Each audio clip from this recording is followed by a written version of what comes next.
సదాశివాయ అని పిలుస్తారు ఆయనొక్కడిని.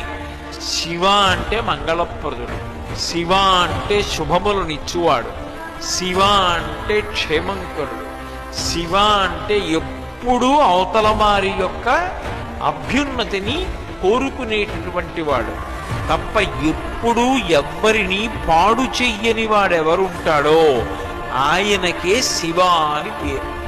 ఎప్పుడో ఒకప్పుడు చేస్తుండడం కాదు, ఎప్పుడూ అవతల వారి యొక్క అనుగ్రహాన్ని మాత్రమే చూసేటటువంటి వాడెవరున్నాడో ఆయనకే సదాశివ అని పేరు.